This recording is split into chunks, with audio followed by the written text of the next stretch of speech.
Okay. All right. Hey, what's going on, everybody? I'm Gary Morris, and Gary Morris from Grafted In, and you're watching the Grafted In Marketing Show. And this is the show where I talk to marketing experts from around the world, where we discuss their best strategies, strategic ways to think, and even throw some off-the-cuff marketing methods their way. So today, joining me is the surfing king himself, James Schramko. James is the author of Work Less, Make More, and the host of the Superfast Business podcast, which I've absolutely loved. He is just putting out a ton of content. We're going to discuss a little bit about that today. James is based in Sydney, Australia, and has started, developed, and sold multiple successful businesses. He's a passionate surfer, mentor, lover of freedom, and he simplifies businesses so you can increase the quality and improve your life, and increase the quality of your life. His website is superfastbusiness.com, where you can access a library of resources, videos, coaching, and more. Mr. James Schramko, welcome to the show. Hey, Gary, it's great to be here. I've never been on a gardening show before. Well, that's how it works. So yeah, I think I first actually, the crafted. Okay, I just got it. I'm like 5 minutes late. Sorry about that. All right. So I was I first came across you. It was a long time ago, and honestly, I think if I remember correctly, it was I think your interviews with Dean Jackson. So you've done a ton of. I think you had like 25 of those that you put up. Some great stuff. But since then, I've loved the YouTube show. I've loved your podcast. I'm listening to it all the time. In fact, today I was listening to a one that you did, I believe it was last week or the week before, about ad spend and just how to increase, how to actually help with your ad spend. You had a guest on, and you all were discussing different ways and methods of tracking and the necessity for tracking, which also listening to some of your past, we've got a lot of overlap in terms of people that we've kind of been mentored by, you a little bit more personally than I. But in addition to that, following you in different areas, I found on your Instagram, you really love surfing. And so it's here in Michigan, we're surrounded by the Great Lakes, and there's not a lot of waves, but a lot of people like windsurf and stuff like that. But I guess maybe to start this off, what is it about surfing? It seems to be a very independent sport. I mean, you're not like working with a team or anything, but what is it about surfing that kind of drew you in and keeps you in it?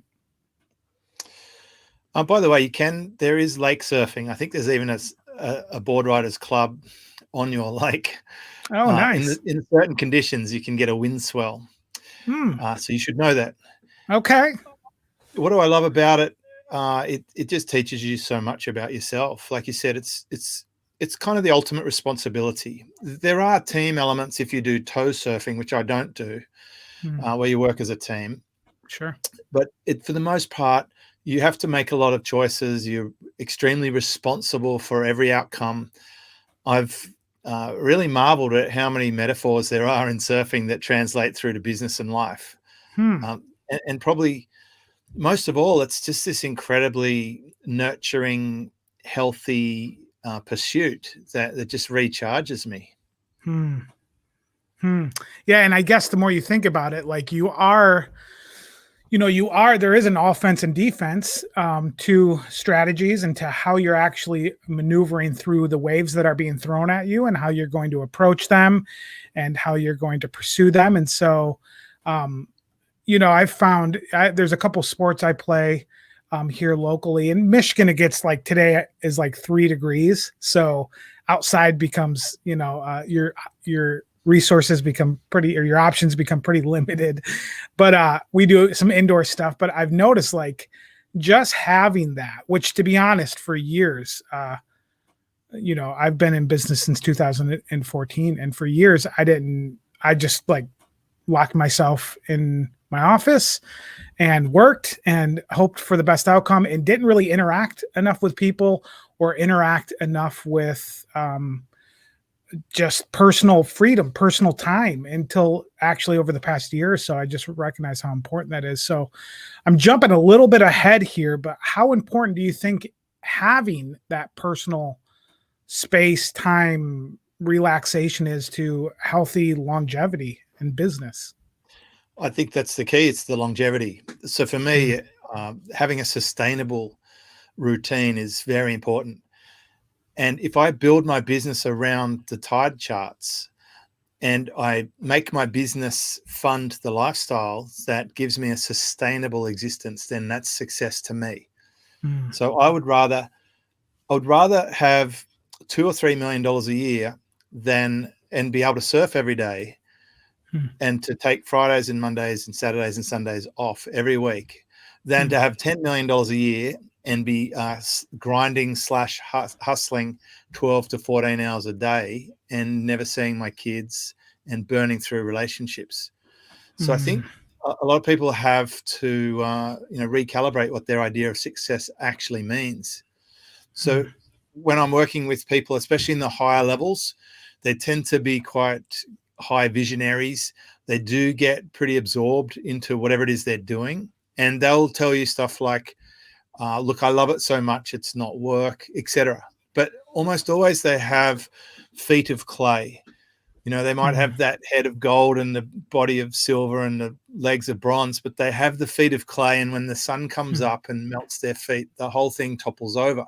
That's mm, why you hear about burnout, about breakdowns, about fatigue. It takes a huge toll on family. And mm, a lot of people who are, air quote, successful have mhm, got deeply flawed pains in their life that you mhm, may not see, or you hear about it where the person who gets rich and then goes bankrupt and then gets rich and goes bankrupt. They're in this cycle of self-sabotage, and I think it's mm, fully a quarter of what I work with people on is getting themselves sorted out so mm, they can be the best foundation for their business. And in many cases, it's rewriting the script about what success actually looks like for them. mm.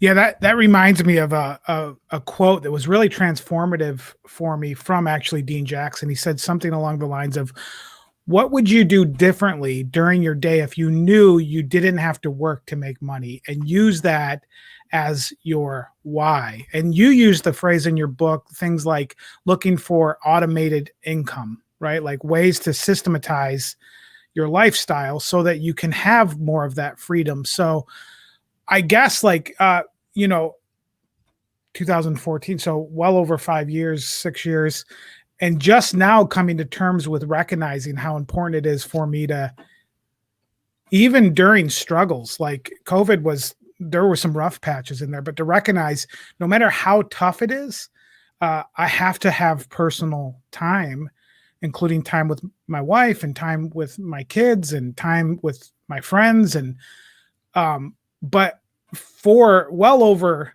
6 years, that wasn't even on my radar. So I guess what is it? Why do we not view that as like an important critical component of our business growth? Where's the disconnect that you find? Well, I think it's probably down to marketing. A lot of Yeah. the people we're getting this instruction from are workaholics. So Mm-hmm. I'd say early Gary V was kind of a poster child for just Mm-hmm. getting out there and hustling. Mm-hmm. Uh, I think hustling is sort of a bit of a dirty word in a way. It's Mm-hmm. okay to put in effort, and you will have to put in effort, especially in the beginning. But Mm-hmm. what I think a lot of people don't do is they don't sit down and reassess. Do they still need to be doing that? Like, why? What was the cause of their pursuit? For me, it was having children. I needed to make money, and I Mm-hmm. went into this sort of whole work extremely hard phase, and I got stuck Mm-hmm. in it for quite a while, and I had to drag myself out of it. It was extremely hard to down tools and get off it because we get addicted to it. We Mm-hmm. we also we want the significance and recognition and praise of doing a good job, and I think we're just not reflecting enough. We're not evolved enough to really understand ourselves until we educate ourselves on this.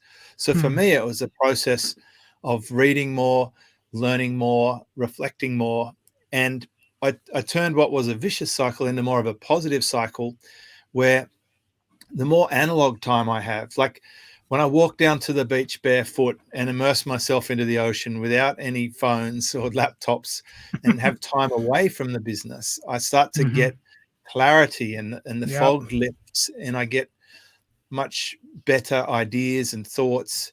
And then the more I learnt about leverage, the more I understood how there's not really necessarily a connection between the amount of effort you put in and the amount of time you put in to the amount of reward you can get out. Hence my book, Work Mm-hmm. Less, Make More. I Mm-hmm. have an extremely leveraged lifestyle now compared Mm-hmm. to when I had a job. You know, if you went back to Mm-hmm. 2008, I was working 5 or 6 days a week.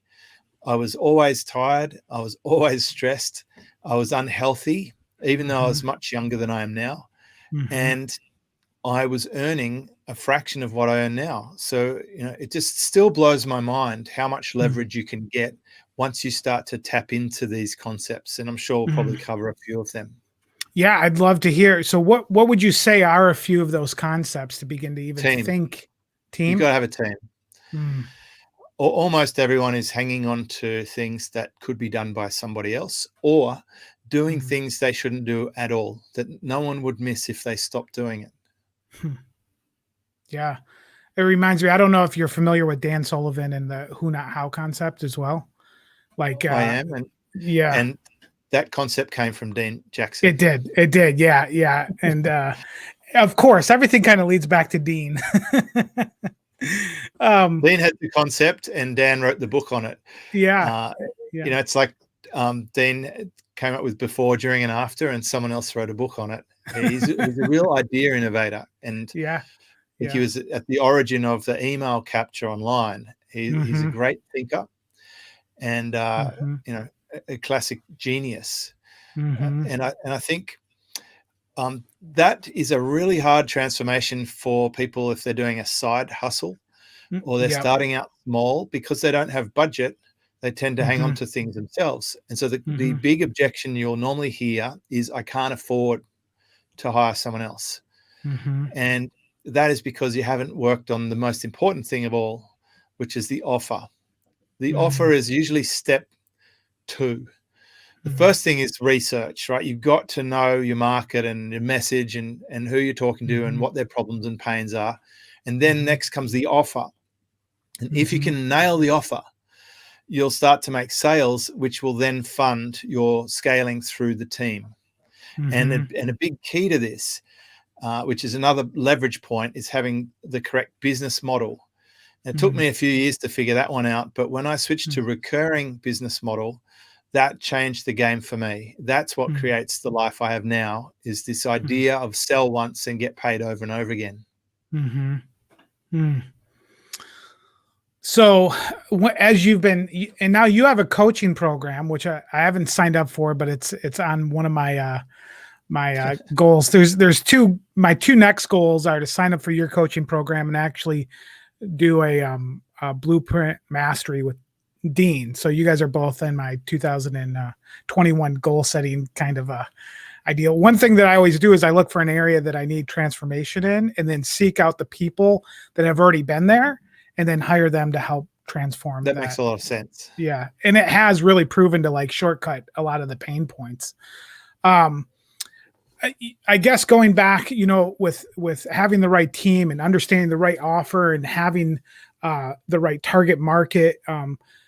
You know, you've mentioned, in fact, in your book, you said what set you apart. You were going back to like the early part of like being a sales guy in the BMW auto dealership. You said what set you apart from your peers was the first thing was that you read books all the time, and things like Tom Hopkins and Jay Abraham, Dan Kennedy, Gary Halbert, and you just consumed that material that I consume often. I just spoke at actually one of Dan Kennedy's events this past October, which he happened to be there for, and it was just a great thing to see, to go from, you know, watching him for so long to actually speaking with a magnetic marketing team. And you said the second thing was to actually put the learning into action. So I guess first, what do you consume more? Do you consume more like books versus audio?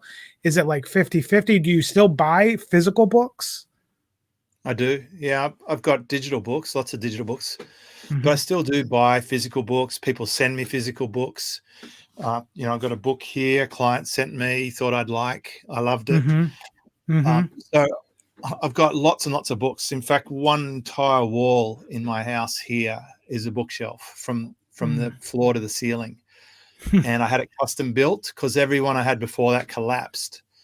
So I have my own library.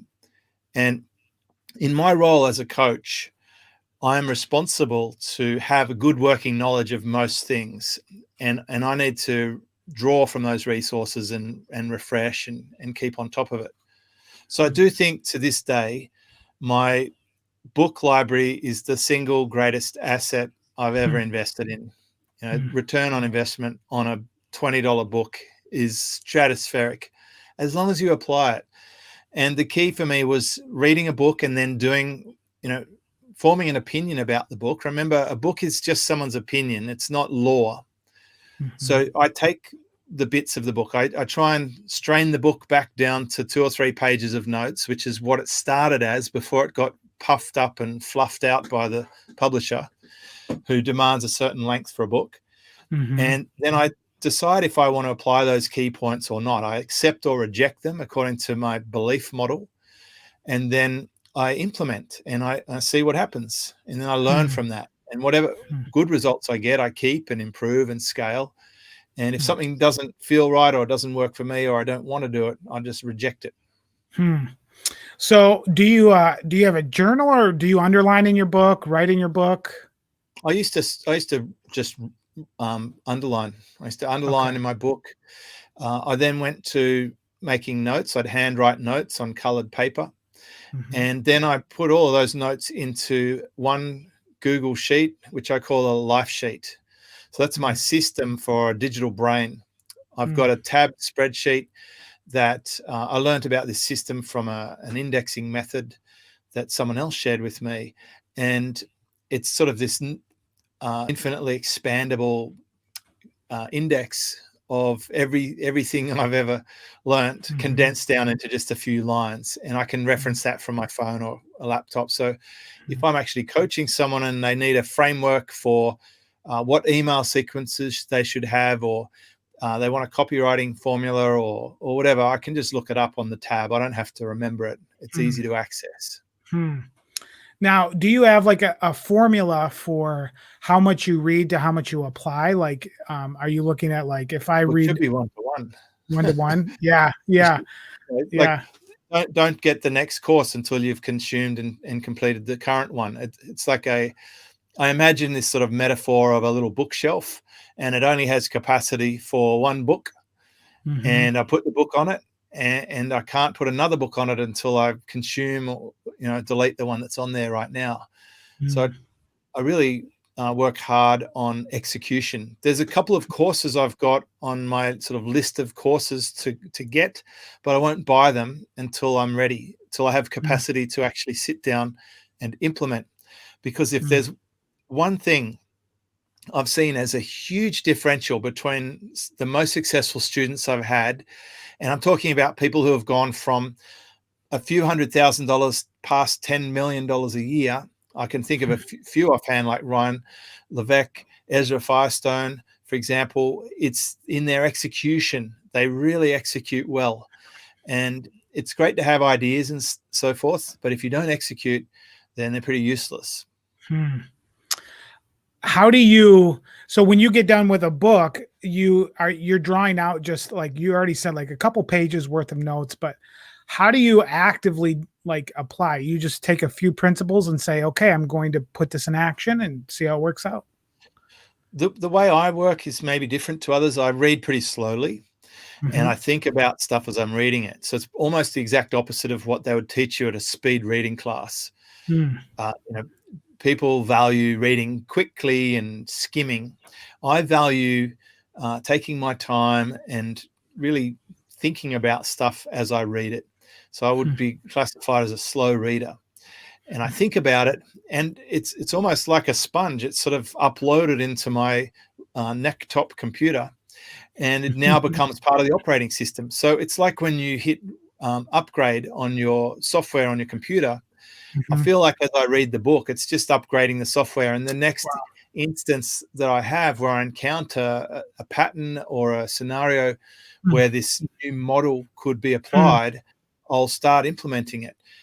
But there are some instances where there is a specific framework, and I will use that framework.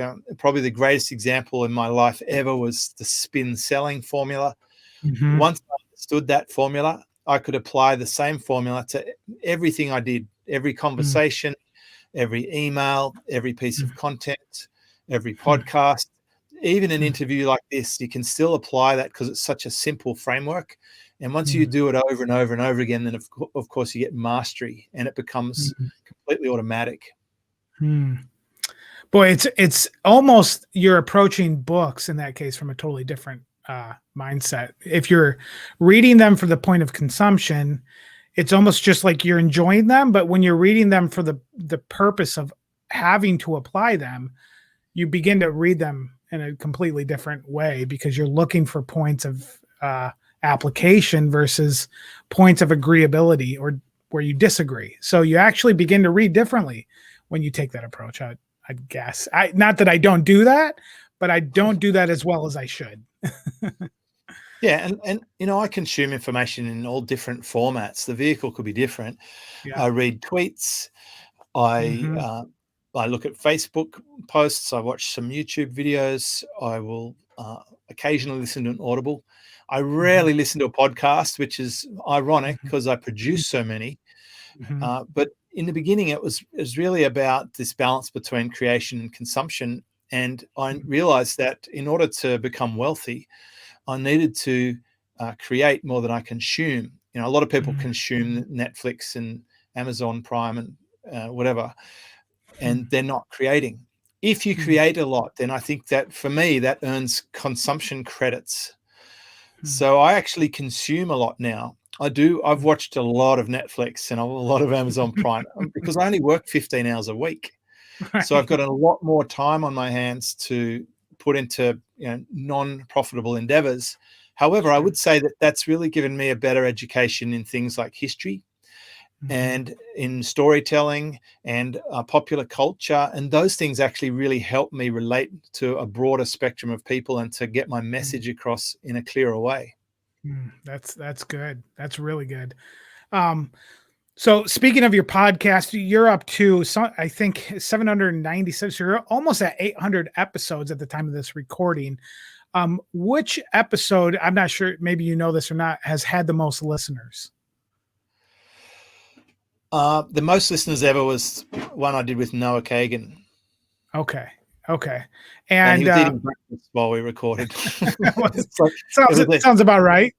a great case study in not having to be polished, because he wasn't Yeah. really ready for it. It sort of popped up on his schedule, and he didn't cater for it. He was still eating, and I said, just roll with it. That was the Yeah. most downloaded. The most Wow. downloaded of 2020 was one with Chris von Wilpert, and Mm. he said it would be the most downloaded episode. He wants to beat Noah Kagan, but he clearly won 2020. He had the most downloads by far. So Mm. his technique actually worked really well, and Mm. he put his money where his mouth was, and he Mm. delivered. So that was great. Mm. Mm. And if you combine the episodes I've recorded on the other podcasts I've co-hosted, plus the one you've seen, not Mhm. including guests appearances, we've definitely recorded over 1,000, Mhm. and it's been a mainstay for my business since 2009. Is the Mhm. podcasting has been a really solid locomotive to deliver the goods for my Mhm. business. Hmm. Well, with that said, what in going into 2021, who are you excited, or what subjects are you excited to cover this year? The most exciting one I recorded just a few days ago, which I think will be episode 802 or 803, was with a 7-time world surfing champion. So Hmm. that was, for me, a highlight. It was kind of a special moment to really flex my brain into the crossover between the surfing and the business, and it was super enjoyable for me because I'm just really fascinated with that world, and to get access to high level champions is one of the great features of having a podcast. Mm. I'm also really keen to keep going deeper with my partners. I have 11 business partnerships. I bring my guests on, my partners in those businesses, I bring on over and over again. And my audience really love it, because a lot of podcasts, they just do one shots here and there of all new people. And I think that format is just boring and worn out and pedestrian. You know, there were the great shows were built on that format in the beginning, like Mixergy, and then along came people like John Lee Dumas and so forth, and it's just pushed it to the limit. And it's now just commoditized. If your only premise is just getting new guests every week, that's not enough to cut it. But when I go deep with my guests, when I have them on 6, 7, 8, 9, 12, 20 times, it goes deep. And I think you already referenced the series I do with Dean Jackson, where we catch up over and over again. People like that story. They like the continuation, the going deeper. And if you want any proof of that, go and look at your Netflix viewing habits. You'll watch 5 seasons in a single week. Because we want to go as deep as possible. We get sort of sad when it finishes, and we get especially sad if the ending sucks, like Game of Thrones. Yeah, and as you cover more material with certain people, you can find out what it is that people are looking to hear more of, and the data can really begin to pave the way. Yeah, that's good. In fact, with that said, body of work, it really informs what your audience resonates with. That being said, don't fall for the trap of being a dancing puppet for your audience, like most of the bloggers, who post like, what should I have for lunch today? Or what do you want to hear next? You need to go beyond that. I know my audience so well that sometimes I can, in a sort of Steve Jobs way, anticipate what they really need, but wouldn't know to ask for. That's why one of the really popular series was me breaking down with a friend of mine this sort of one-page manifest that he'd produced for himself over curating ideas from all different places. And I saw him, it just flicked past my Instagram feed on a story. And I sent him a message and said, let's podcast about this. And we got 3 episodes out of that. Wow. And I think it was the second or third most downloaded episode of 2020 for my podcast. No one's asking for that. Right. Going back to why even a tweet can be transformative. If you're, I've seen just content that pops up out of nowhere that I'm like, this is absolutely gold. And it's not a book, but it's I saw a tweet that profoundly impacted. It was in the very early days of Twitter. I still had a job, and it was something along the lines of, look for activities that you do once but get paid over and over again on. And it just stuck with me, that concept. It really informs how I want to spend my energy, which is why I like doing recorded events like this, because it's not just you and I on the telephone. I mean, that's nice, but it's not very leveraged. But if a lot of other people could watch or listen to the same content, then it becomes more leveraged, and it has a life beyond that one moment. And then it becomes a more effective use of our time. That's true. Recently, you interviewed Jay Abraham, and I love Jay, and you shared some great insight on how he impacted you. You actually reduced it to 2 aspects of his teaching that had the largest impact on you, and I would probably second this. The 2 that you said was the LTV of a customer and cross-pollinating between industries. Do you want to maybe explain a little bit about what those 2 things are?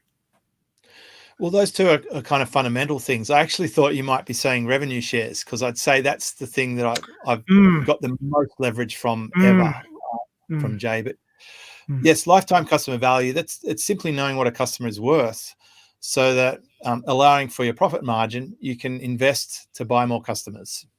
Simply that. So whether that's hiring a team to create content and publish things like I do, whether it's buying ads, you need to know what a customer's worth. So if you know a customer's worth $2,500 and you have a 50% profit margin in your business, you could spend $1,250 to acquire that customer and still break even. So that's an interesting formula to know. And most business owners don't have a clue what their customer is worth. So Right. in some cases, they don't spend enough to get a customer. In other cases, they spend far too much and they're just on a losing streak because they've got no back end or way to recoup that money.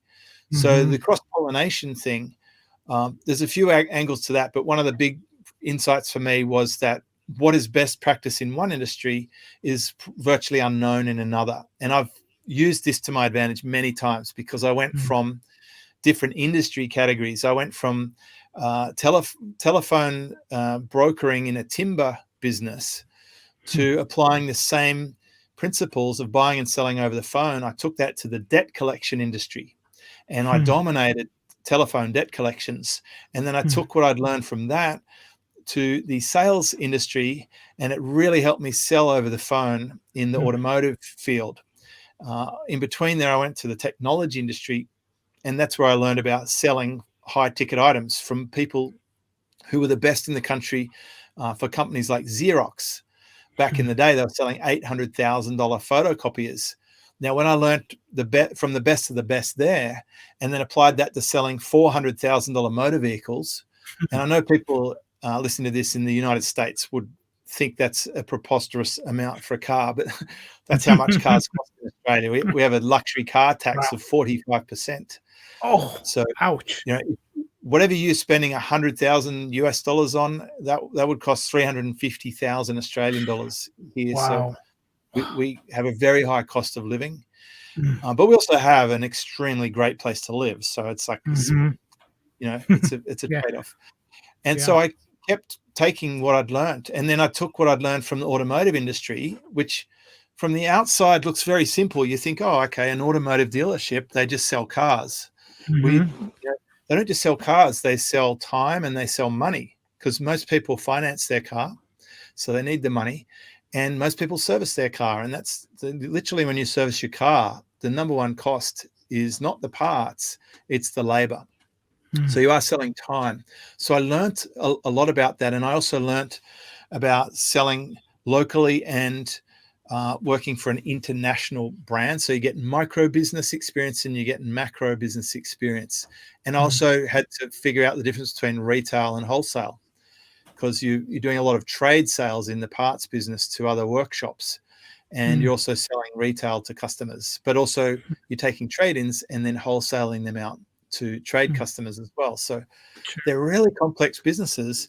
And I took that to the online world. And now I've got people who come from a dormitory, and their first info product was selling potato guns online. And then they start getting real businesses, and they've never worked for anyone else. They don't have, they don't know how to look at a spreadsheet or go through financials. They never hired anybody. They don't understand the pitfalls and problems that can sink their business in terms of liability or trademarks, or they don't have any understanding of law. So I've brought a lot of value to people who weren't as business rounded, and taking that knowledge made me extremely valuable in the online space. So with that said, revenue share would be another key point. And there was a point in which Jay made the differentiation between revenue share with profit versus gross. Do you have a preference? Oh, I love gross. Yeah. Revenue net of refunds is the benchmark that I work with. Profit it can be messy because it's pretty easy to diddle the numbers. If someone goes on a conference across, they fly across the country and go to a conference, and it's a business expense, or maybe they're buying their groceries with their company credit card. Who knows? It's a bit hard to sort of tell. But revenue is a really easy number to reference, and it's a great metric of your impact on the business if you're choosing the right deal. Now you've mentioned, I think it's 8 companies that you're partnered with, or own? 11. 11. Okay, so all types of questions come up when you, I've got a whole but information product on that topic. yeah, right. I could understand that. I've Yeah. run 3 separate trainings on this topic alone, and I've got a book coming out on it because it's such a mind-blowing topic. I mean, my best revenue share deal almost pays me what I used to make from all of my retainer coaching clients put together. So it's just like significantly higher yield for a similar effort. That's leverage right there. The definition of leverage. Now, when you do partner in a company, are you primarily what are some of the key components to make you go, this is going to win? Like this is something I can get behind. Is it the product? Is it the people? Is it a combination of all the above? The margins of the product? Of course, yeah. I'm looking for, can I plug them into my existing database? Because I have distribution. If I can put them in front of my audience, put them on my podcast, send emails to my customers, create value for my customers, then they're going to be a better fit for me than something in an unrelated market. So that's one thing I really look for now. Secondly, I want to make sure I don't have an existing conflict, because I want them to have their own space where they can really shine and not be stepping on the toes of another partner. I want to know that I can trust them. So I want to have a good working relationship. So quite a few of them have come through as students, and I really got to know them and like them, and I like their values, and I like what they're bringing to their audience. Things like low refund rates or no refund rates, no drama. I want to see that they're able to execute. The only deals that I've had not work were where they don't execute. That is the critical factor for me now. It's a prime filter. And what are some reasons that they don't, like the most common? No team. Reasons? No team. Trying to do everything themselves. Mental blocks in building team, or so sometimes they're a bit too arty. They want to have too much of a hands-on in the creative side, or they're going through life setbacks or other matters that cause them to not be able to sort of settle or build team or grow, and like having a cycle of drama or trauma going on that they can't get out of. And of course, it's not always their fault. I'm definitely not blaming. I'm just saying I've learned about more about what works or what doesn't work. As you do more deals, it will reveal information for you that you can then act on and improve the new deals. So I don't regret doing those deals. I still got paid from every deal that I did, but not all of them will work out that great, and some of them will work out better than your wildest dreams. But it's a whole world of like, and to top that off, you said you only work 15 hours a week. I do now, yes. Right. So 11 businesses and or partnered in up to 11 and all of that, and you're still at 15 hours. You're, putting in, it goes to show you how much leverage can be transformative. And again, it kind of is on the back end of thinking like that old adage of like, you have to work hard in order to be wealthy, when sometimes you're doubling down on something that doesn't work. Your efforts of trying to work hard. And doing more of what doesn't work that well doesn't make it better. Like example, if you're on a $15 an hour wage, if you're an Uber driver or whatever, that might be a reference everyone could relate to. You're only getting paid while you're driving. Yeah. So, you actually have a hard limit on how much income you could make. You could physically only drive 24 hours a day, right? Right. Like if you drove 24 hours a day and you made $15 per hour, there's an actual limit to how much you could make per day, and there's a limit to how many days per month. So that business model doesn't really scale. And it probably makes you fairly unhappy and definitely an unsafe driver. So if you could, a simple exercise anyone could do as a result of this information is take out a spreadsheet and scale your current business model and see what it looks like. If you max it out, if you're doing, 200 or 300 hours a month of what you're doing now, Does it scale? Now, if you get an hourly wage, it probably doesn't. It's not $1 million business. Mm-hmm. If you don't have team, it's probably not $1 million business. So Mm-hmm. that, if you knew in advance that your business model doesn't scale, then you can start changing your business model, and you can start changing the way you think about how you sell what you do. So examples of that are revenue share deals or performance-based deals where people pay per lead instead of per hour, instead of a retainer. So I think people limit their income potential by having the wrong business model. That's a very common one. That's good. So we've got a few minutes left here. I want to go through a few fire round questions like that you might have a few sentence answers to. And then just basically see your opinion on a few of these. So one would be like, what's the quickest way to get out of a financial rut if your business is slow? Try and get rid of debt if possible. If you have bad debts, try and collect on them. Get the money owed to you.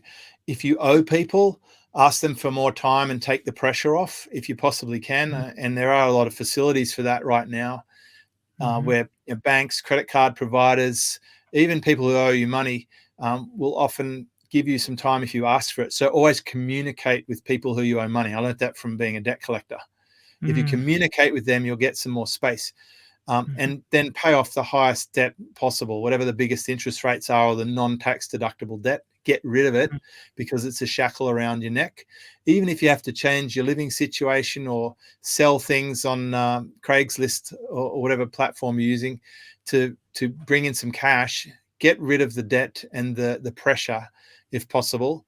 And then I would say usually a quick win is if you've ever sold anything to anyone, go back through your database and make another offer to your existing database. Those people, some of them still know, like, and trust you, and they're the easiest people to reach, and they probably will buy again or buy more if you go out with a good offer.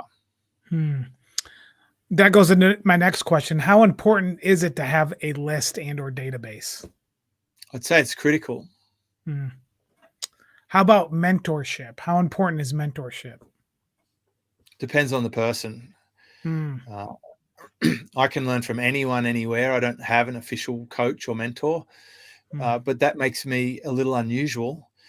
I have a good ability to coach myself, but a lot of people don't. And there's plenty of people walking around saying, "Oh, I need someone to hold my feet to the fire. I need someone for accountability." I don't relate to that at all. I think, well, that sounds like such BS. Like, buy a mirror, look into it. That person there is the only person responsible for your success. No one else cares as much as you should, right? And I often find I'm more interested in a customer success than they are themselves, because they keep sabotaging themselves, or they don't have strong enough responsibility. So I think it's different for different people, but it's a matter of finding out what works for you. Whatever works for you, use that system. If it's paying someone to hold your feet to the fire and that works for you, do that. If you're able to be self-managed, then do that. That's good. That's good. Another one would be, how do you, what type of businesses are easiest to scale and sell? Well, I mean, e-commerce businesses are very saleable and quite scalable, but they're big beasts. They require a lot of logistics and resource. So I've seen a lot of people succeed with them. The most success I've seen for my customers is e-commerce businesses, but I don't specialize in that. I refer them to someone else for that because it's too hard. So I wouldn't say it's the easiest, but it's very scalable. Agencies are a difficult business to scale from a solo practitioner to a team. They can be quite valuable if you scale them. Info products, a little bit slower usually to grow, and often tied to an expert or an individual, so they can be a bit harder to sell, but they're fairly easy to live with. What else have we got? Other business, software as a service. They're brutal. I mean, they're if you can crack the formula, they're amazing. And I've had a lot of success partnering and selling software as a service. I've tried it myself a few times. I found it very hard.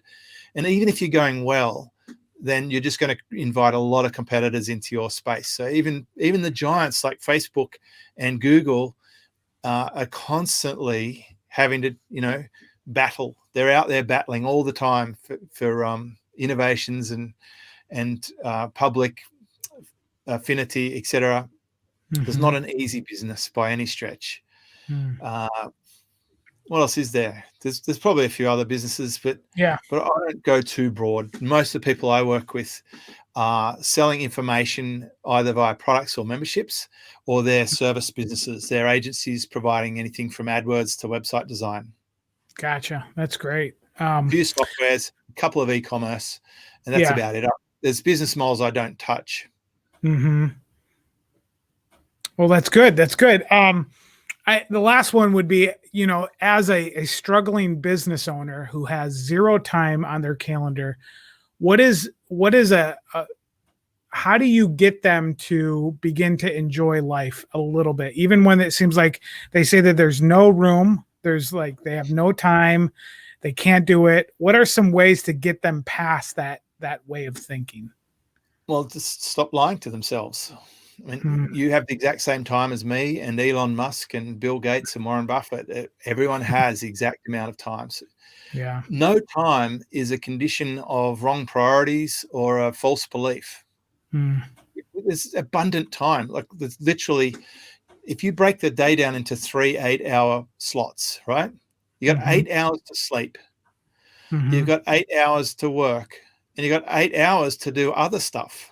That's a lot of time to do other stuff. So if you couldn't find 30 minutes a day just to walk around the block in the sun, which would probably be about the healthiest thing most office-bound workers could do to improve their health, aside from having a bit of vitamin D and a zinc tablet, then I'd seriously want to know, what are you doing that's so important? Because once you understand the 80-20 rule, or break it down into 60-4-4, like, if you realize that 2/3 of your results are coming from 4% of your inputs, there's a lot of stuff you could drop off your calendar and it wouldn't make a scrap of difference, no negative difference. In fact, dropping poor performing tasks or activities off your calendar is the way to instantly increase your averages. So that's why I teach in my book the concept of effective hourly rate. You create a scorecard mechanism where you can value each of your hours and put it to an evaluation and decide whether you should do more of it or less of it. That's great. That's great. Well, we are up against the 7 o'clock hour here. I greatly appreciate your time here. Where would you say we should send people? Where are some of the best places to find you? Obviously, Smart Business would be the top one, right? Look, these days I'd say go to james.co.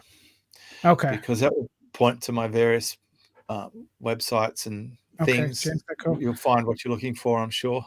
All right. And superfastbusiness.com, Instagram. Yep. And I'll mention some of those in the show.